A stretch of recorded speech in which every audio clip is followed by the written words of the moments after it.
Page number 216 पे। इसको करने से पहले आइए मैं आपको कुछ फील कराना चाहता हूँ। क्या क्लास में आपको याद है जब हम पैरेलल में 2 रजिस्टर्स लगाते थे? याद करिए, ओनली 2 रजिस्टर्स की बात कर रहा हूँ अभी पैरेलल में।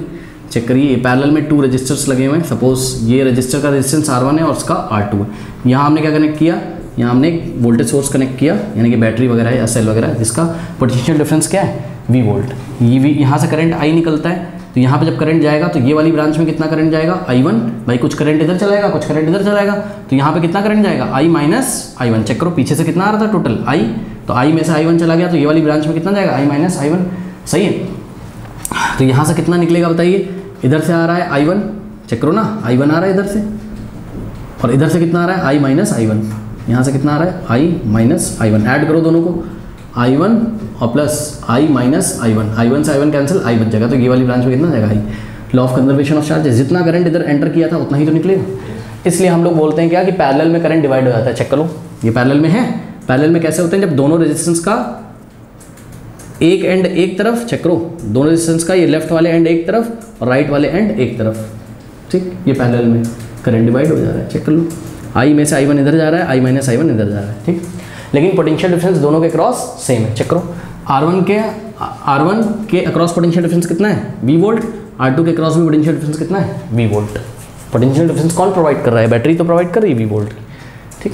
बहरहाल, तो पैरेलल में potential difference same but current divide हो जाता है। तो यहाँ पर R1 और R2 का इक्विवेलेंट रेजिस्टेंस निकालना सिखाया था क्लास में। कैसे? 1 अपॉन, मान लो कि क्या है? R इसका इक्विवेलेंट रेजिस्टेंस है दोनों का, तो 1 upon R is equals to 1 upon R1 और प्लस 1 अपॉन R2, ऐसा होता था। इसको सॉल्व करते थे तो क्या आता था? 1 अपॉन R, यहाँ एलसीएम लेते थे, क्या होता था बताइए? R1 इंटू R2, ये इधर जाएगा तो R2, ये इधर आएगा तो R1, यानी कि R2 प्लस R1, फिर taking reciprocal on both side, तो R अपॉन 1 कितना हो जाएगा? R, इधर भी रेसिप्रोकेट कर दो तो क्या हो जाएगा? R1 into R2 upon R2 plus R1 को आप R1 प्लस R2 भी लिख सकते हैं। ये हमने आपको डायरेक्ट फॉर्मूला क्लास में पढ़ाया हुआ है कि जब 2 रेजिस्टेंस आपके पैरेलल में हो तो आप इक्विवेलेंट रेजिस्टेंस डायरेक्ट निकाल सकते हैं। कैसे? R1 into R2 upon R1 plus R2, यानी कि दोनों को पहले मल्टीप्लाई कर दो और फिर दोनों का सम करके उससे डिवाइड कर दो। R1 into R2 upon R1 plus R2, यही चीज़ है। अब आइए जरा हम आपको फील कराते हैं। मान लीजिए कि यहाँ पर लगा हुआ है 2 ओम का रेजिस्टेंस और यहाँ लगा हुआ है 3 ओम का रेजिस्टेंस, तो इनका इक्विवेलेंट निकाल के दिखाइए जरा। R1 की वैल्यू कितनी बताइए? 2, R2 की वैल्यू कितनी? 3, तो 2 इंटू 3 अपॉन 2 प्लस 3, 2 इंटू 3 क्या होता है? 6 अपॉन 2 प्लस 3 क्या होता है? 5। करेक्ट आंसर कितना आएगा? 1 पॉइंट समथिंग आएगा। हाँ, तो कितना आ जाएगा? चेक कर लो इसको, मेरे ख्याल से कितना आ जाएगा? 6 को 5 से डिवाइड करो, 5 1 = 5, यहाँ 1 पॉइंट लगेंगे 0, 1.2 ओम आ गया। सुनो, पता है मैं दिखाना ये चाहता हूँ आपको कि जब 2 या 2 से ज़्यादा रेजिस्टेंस, अभी तो हमने 2 रेजिस्टेंस लिया, ओनली 2 रेजिस्टेंस का केस लिया, जब 2 या 2 से ज़्यादा रेजिस्टेंस बच्चों का पैरेलल में लगे होते हैं ना, तो जो इक्विवेलेंट रेजिस्टेंस आता है वो हमेशा सबसे छोटे वाले से भी छोटा होता है। बात समझो। देखो यहाँ पे 3 ओम है और यहाँ 2 ओम है, सबसे छोटा रेजिस्टेंस इन दोनों में से कौन सा है? 2 ओम का। तो जो इक्विवेलेंट रेजिस्टेंस होगा ना वो 2 से भी छोटा आएगा। चेक कर लो, इक्विवेलेंट रेजिस्टेंस क्या आया? 1.2। अगर अभी भी आपको भरोसा नहीं है तो आप एक काम करो, यहाँ पर आप 3 ओम की जगह 1 ओम ले लो। चलो 1 और 2 ओम के रेजिस्टेंस लिए, इनको आप पैरेलल में लगाइए, तो इक्विवेलेंट रेजिस्टेंस क्या आ जाएगा? R is equals to R1 into R2, यानी कि 2 इंटू 1 अपॉन 2 प्लस 1। आंसर निकालिए कितना जाएगा? 2 1 = 2 अपॉन 2 प्लस 1 कितना आ गया? 3 आ गया। चेक कर लो, ये 2 अपॉन 3 कितना हो जाएगा? मेरे ख्याल से 0.666 ऐसा ही कुछ आएगा। हाँ बच्चों चेक करो, 0.66 जो है ना वो 1 से भी छोटा है, यानी कि जितने भी रेजिस्टेंस आप पैरेलल में लगाते हैं उनमें जो सबसे छोटा होता है इक्विवेलेंट उससे भी छोटा ही आता है, ठीक है, हमेशा। अब ये 2 रेजिस्टेंस से हमने आपको सिखाया, 2 से ज़्यादा रेजिस्टेंस लगे हो ना तब भी वैलिड होता है। सही है, बात समझो, ठीक। अब देखिए ये नोट पहले तो कॉपी में लगा लो, फिर क्वेश्चन कर लेना। नोट क्या है? When a number of resistance are connected in parallel then their equivalent resistance is less than the smallest individual resistance. When number of resistance are connected in parallel, जब 2 या 2 से ज़्यादा रेजिस्टेंस को हम लोग पैरेलल में लगाते हैं, then their equivalent resistance is, जो उसका इक्विवेलेंट रेजिस्टेंस आता है वो हमेशा लेस देन आता है किससे? स्मॉलेस्ट इंडिविजुअल रेजिस्टेंस से। मतलब उसमें जितने भी रेजिस्टेंस आपको दिए उसमें से जो स्मॉलेस्ट होता है ना उससे भी कम आता है। कौन? Equivalent resistance. लेकिन सीरीज में ऐसा नहीं होता है। सीरीज में तो रेजिस्टेंस ऐड हो जाएंगे, उसका इक्विवेलेंट वैल्यू बहुत ज़्यादा हो जाता है। जैसे 1 और 2 को सीरीज में लगाओगे तो 1 + 2 3 हो जाएगा, ज़्यादा आंसर आएगा। बहरहाल अब देखिए बच्चों, इसी कॉन्सेप्ट को यहाँ पर आपसे पूछा गया है इस क्वेश्चन में, एनसीईआरटी में कह रहा है कि जज द इक्विवेलेंट रेजिस्टेंस। सुनो बच्चों, फाइंड नहीं बोला है उसने, जज बोला है उसने। ठीक है ना। जज करिए the equivalent resistance when the following connected in parallel, ठीक है ना। तो ये तो हमने आपको नोट लिखवा दिया यहाँ।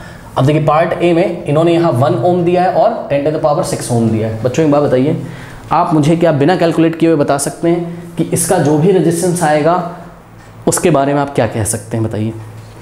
ये दोनों पैरेलल में लगे हैं, इसका इक्विवेलेंट रेजिस्टेंस कितना आएगा? 1 से भी छोटा आएगा, चेक करो। 1 छोटा है कि 10⁻6 छोटा है, चेक करो। 10⁻6 तो भाई बहुत बड़ा नंबर हो गया यार। हाँ 10⁻6 का मतलब क्या हो गया? 10⁻6 का मतलब 1 लिखो और 1 2 3 4 5 6 0 लगा दो, यही मतलब है ना, ठीक है। तो ये तो हो गया कितना आपका 10 लाख हो गया मेरे ख्याल से ना, 6 0 3 3 6, हाँ ठीक है 10 लाख हो गया, ये 10 लाख ओम, ये तो बहुत ज़्यादा हो गया। मतलब जो भी पैरेलल में लगे रजिस्टर इनमें से छोटा वाला कौन सा? 1, यानी कि इनका जो इक्विवेलेंट आएगा वो 1 से भी छोटा आएगा। आइए जरा करके दिखाते हैं हम आपको पार्ट ए में, ठीक है। तो पार्ट ए में R equivalent is equals to, ये R1 है, R1 का वैल्यू कितना है? 1 ओम, और R2 का वैल्यू कितना है? 10⁻6 ओम। तो R is equals to what? R1 into R2 upon R1 plus R2। R1 कितना है बोलो? 1 इंटू R2 कितना है? 10⁻6 अपॉन R1 कितना है? 1 प्लस 10⁻6। तो 10⁻6 इंटू 1 क्या हो जाएगा? 10⁻6 अपॉन 1 प्लस 10⁻6, 1 प्लस 10⁻6। अब बच्चों एक बात बताओ, बहुत ध्यान से चेक करना, इसको हटा देते हैं, ठीक। सुनो एक बात बताओ, यहाँ पर न्यूमरेटर कितना है? 10⁻6 और डिनोमिनेटर कितना है? चेक करो, डिनोमिनेटर कितना है? 10⁻6 प्लस 1। सुनो 10�6 प्लस 1 कितना होगा? 10�6 तो इतना हो गया और इसमें 1 ऐड कर दो, कितना आ जाएगा? 1 0 0 0 0 0 1, सही है ना। 1 2 3 4 5, 1 2 3 4 5, ठीक है। तो नीचे कितना आ जाएगा? 1 2 3 4 5 0 1, ठीक है। ऊपर 10⁻6 का मतलब 1 2 3 4 5 6। अब मुझे आप यहाँ से देख के बताइए कि ऊपर वाला नंबर बड़ा है या नीचे वाला नंबर बड़ा है? नीचे वाला नंबर बड़ा है। जब भी नीचे वाला नंबर डिनोमिनेटर बड़ा होता है, ऊपर वाला छोटा होता है, तो हमेशा लेस देन 1 होता है मैथ्स में। इतना ये तो पढ़े हुए यार कहीं पे भी जाके चेक कर लो, अगर ऊपर वाला नंबर आपका क्या पड़ गया? छोटा पड़ गया, नीचे वाला नंबर अगर आपका बड़ा पड़ गया, चेक करो, ऊपर 8 है नीचे 8.1 है, कैलकुलेटर से निकाल के चेक कर लेना, हमेशा लेस देन क्या आएगा? 1 आएगा। चेक कर लीजिए, 8 डिवाइडेड बाई 8.1 कितना आ गया? 0.98, लेस देन 1 होएगा। 8/9 करो, 8/9 करो, लेस देन 1 आएगा। 8/11 करो, लेस देन 1 आएगा। यानी कि जब न्यूमरेटर छोटा हो और डिनोमिनेटर बड़ा हो तो हमेशा मैथ्स में आंसर 1 से कम आता है। तो क्या इसको एग्जाम में हम कैलकुलेट करेंगे? जी नहीं, इसको हम एग्जाम में कैलकुलेट नहीं करेंगे। हम ओनली यहाँ पर क्या लिख दिया करेंगे? ओनली हम लिख देंगे लेस देन 1, खत्म कहानी। अगर ये लेस देन 1 ओम आ गया, ठीक है ना, और अगर आपकी मर्जी हो ना, आप कैलकुलेटर से कैलकुलेट भी कर लो, देख लेना 1 से छोटा ही आएगा। लाओ मैं तुम्हें कैलकुलेट करके दिखा देता हूँ। 1 2 3 4 5 6 1 2 3 डिवाइडेड बाय 1 2 3 4 5 1, ये आ गया 0.99999। कितना आया? 0.99999, 1 2 3 4 ऐसा कुछ आ गया, ठीक है। ये लेस देन क्या हो गया? 1 हो। तो आपको एग्जाम में निकालने की जरूरत नहीं, इसको डिवाइड कौन करेगा यार 10 घंटे, ठीक है ना। तो क्या सीखना चाहते थे हम लोग यहाँ पर? हम ये सीखना चाहते थे कि जब 2 या 2 से ज़्यादा रेजिस्टेंस को किस में लगाते हैं? पैरेलल में, तो जो इक्विवेलेंट आता है ना वो सबसे छोटे वाले से भी छोटा आता है। तो ध्यान से चेक करो, इन दोनों में सबसे छोटा कौन सा था? 1 ओम। तो मेरा आंसर 1 से छोटा ही तो आया, सही है ना, ठीक है। तो पार्ट बी जरा करिए बच्चों। अब ध्यान चेक करो, पार्ट बी में क्या लगाया उन्होंने? R1 कितना है बोलो? 1 ओम। R2 कितना है बोलो? 10⁻3 ओम। और R3 कितना है बोलिए फटाफट? R3 कितना है? 10⁻6 ओम है, सही है ना। अब इन तीनों में सबसे छोटा कौन है बताइए? 1 है, सही है ना इन तीनों में सबसे छोटा कौन है? 1 है। तो आंसर 1 से भी छोटा आएगा, क्योंकि तीनों को किस में लगाया इन्होंने? पैरेलल में। अगर पैरेलल में लगाया है, अब कुछ बच्चे पता क्या सोच रहे होंगे? 3 रेजिस्टेंस अगर पैरेलल में, तब भी यही वाला फॉर्मूला लगेगा। कौन सा वाला? ये वाला। जी नहीं, ये 2 रेजिस्टेंस के लिए बताया आपको, 3 के लिए नहीं बताया हुआ है, ठीक है ना।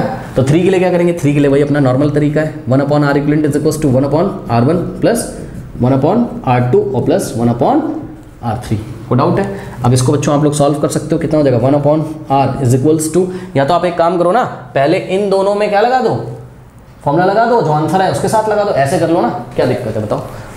चलो, तो पहले इसके लिए और इसके लिए फॉर्मूला लगा दीजिए, तो क्या हो जाएगा?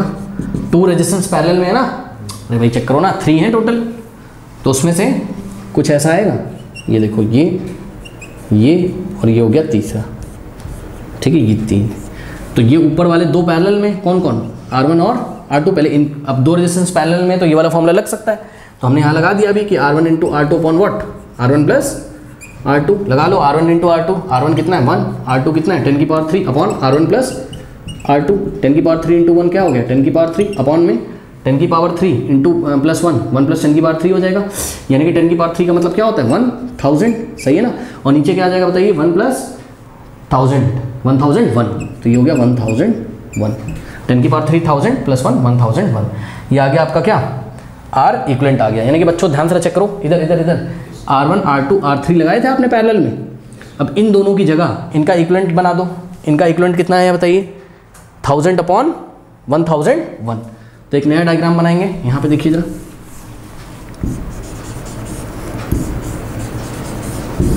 यहाँ पे इन दोनों को हटा के इसकी जगह अब हमने क्या लिखा बोलिए 1000 अपॉन 1001, और थर्ड वाला वैसे ही रहेगा आपका, थर्ड वाला कितना था 10 की पावर 6 था। अब इन दोनों में फॉर्मूला लगा दीजिए, ये भी तो पैरेलल में है, ठीक है ना, यानी कि R is equals to R1 into R2, समझे ना, R1 की जगह आएगा R2 की जगह ये आएगा, ठीक है ना।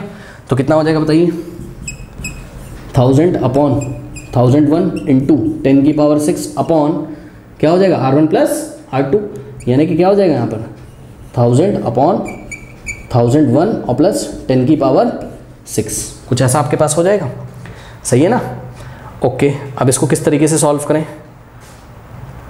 तो ये हमें देखना होगा इसको किस तरीके से सॉल्व करें। देखो जरा, देखो 1000 अपॉन 1001 ये कितना आ जाएगा 0.999 आ जाएगा, ये आप चेक भी कर सकते हो, ठीक है, आप चेक कर लीजिएगा, ये 0.999 आ जाएगा, ठीक है ना, 1000 डिवाइडेड बाय 1001, यस 0.999 आ रहा है, ठीक है, और इनटू क्या है 10 की पावर 6 है, अपॉन में देखो ये वाला पोर्शन कितना हो जाएगा 1000 अपॉन 1001 0.999 इंटू 10 की पावर क्या हो जाएगा, सॉरी इंटू नहीं है प्लस है, सॉरी प्लस है 10 की पावर 6, सही है। अब एक बात बताओ बच्चों, इसको कैसे कर सकते हैं हम लोग, इसमें छोटा बड़ा कैसे बताएं, इसको सॉल्व ही करना पड़ेगा थोड़ा सा बच्चों, ऐसे ये हो नहीं पाएगा, ठीक है ना। तो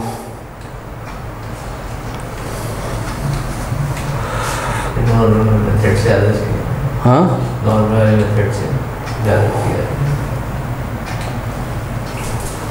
नॉर्मल वाले से आ रहा है क्या, चलो यार नॉर्मल से कर लेते हैं।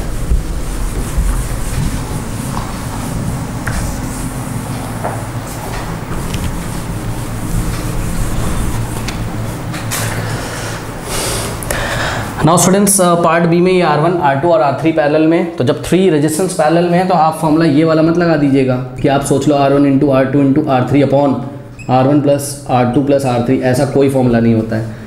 R is equals to R1 into R2 upon R1 plus R2, ये केवल शॉर्ट फॉर्मूला बताया किसके लिए, केवल दो रेजिस्टेंस जब पैरेलल में हो। तो इसको कैसे करेंगे, तो जवाब है जैसे नॉर्मल तरीका होता है तो वैसे करेंगे, तो 1 upon R equivalent is equals to 1 upon R1 और प्लस 1 अपॉन R2 और प्लस 1 अपॉन R3, ठीक है ना।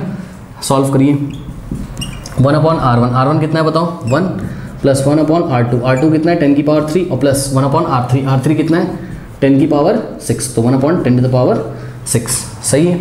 सॉल्व करो थोड़ा सा बच्चों, देखो 10 की पावर 3 10 की पावर 6 और 1 का एलसीएम कितना हो जाएगा 10 की पावर 6 हो जाएगा, 10 की पावर 6 और 10 की पावर 6 को 1 से डिवाइड करो तो क्या आ जाएगा, अरे जब भी यहाँ पर ऐसा दिया हो ना 10 की पावर में तो उसका एलसीएम 10 की हाईएस्ट पावर आता है, तो 10 की हाईएस्ट पावर आ गया, ठीक है। इसको 1 से डिवाइड करो तो कितना आएगा 10 की पावर 6, 10 की पावर 6 को 1 से मल्टीप्लाई करोगे ऊपर 10 की पावर 6 आ जाएगा, प्लस 10 की पावर 6 को 10 की पावर 3 से डिवाइड करो, 10 की पावर 6 को 10 की पावर 3 से डिवाइड करो, बेस से में पावर सब्ट्रैक्ट हो जाएगी, 6 माइनस 3 10 की पावर 3 आ जाएगा, ठीक है ना। तो 10 की पावर 3 इंटू 1 10 की पावर 3 और प्लस 10 की पावर 6 को 10 की पावर 6 से डिवाइड करोगे 1 आएगा, 1 को 1 से मल्टीप्लाई करोगे 1 आ जाएगा, ठीक है। ये इस तरीके से हो गया। अब डिनोमिनेटर में चेक करिए 10 की पावर 6 का मतलब 1 2 3 4 5 6 0 हो जाएंगे, सही है।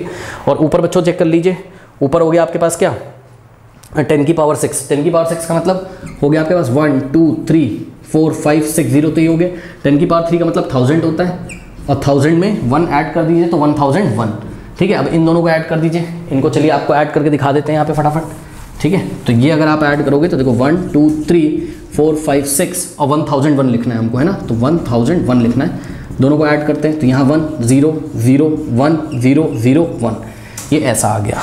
ठीक, तो न्यूमरेटर में आ गया 1 0 0 1 0 0 1 डिवाइडेड बाय 1 2 3 4 5 6। सही है, लेकिन ध्यान दें ये 1/r आया है अभी। क्या आया ये 1/r आया है। अब रेसिप्रोकल करोगे तब r आएगा ना, तो इधर भी रेसिप्रोकल करो तो ये r/1 हो जाएगा, उधर रेसिप्रोकल कर दो।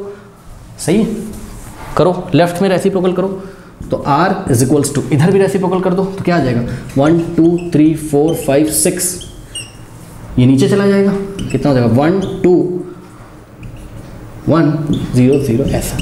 अब मुझे यहाँ से देख के बताइए आप कि न्यूमरेटर बड़ा है कि डिनोमिनेटर बड़ा है। डिनोमिनेटर बड़ा है, और मैंने क्या बताया था, जब न्यूमरेटर छोटा हो डिनोमिनेटर बड़ा हो, हमेशा आंसर क्या आता है लेस देन 1। तो ये भी क्या आ जाएगा लेस देन 1 ओम। इसका भी आंसर 0.9999 कुछ करके आएगा। लेस देन 1 ओम का मतलब क्या, कैलकुलेट नहीं करके दिखाना एग्जाम में, बस कर दो लेस देन 1। इसका मतलब क्या है, जब 2 या 2 से ज़्यादा रेजिस्टेंस पैरेलल में लगे होते हैं ना, तो जो सबसे छोटा रेजिस्टेंस होता है उससे भी छोटा आता है कौन, इक्विवेलेंट रेजिस्टेंस। तो यहाँ पे इक्विवेलेंट रेजिस्टेंस उससे भी छोटा आ गया। अब जज कर लिया, जज करने के बाद ये वाला स्टेटमेंट आप लोग अपनी कॉपी में उनको एग्जाम में बता दीजिएगा। बोलेगा कि here the conclusion is that when a number of resistance are connected in parallel then their equivalent resistance is less than the smallest individual resistance। कोई डाउट है बताइए, बहुत कुछ सिखाता है NCERT ये क्वेश्चन आपको। ठीक है, बोर्ड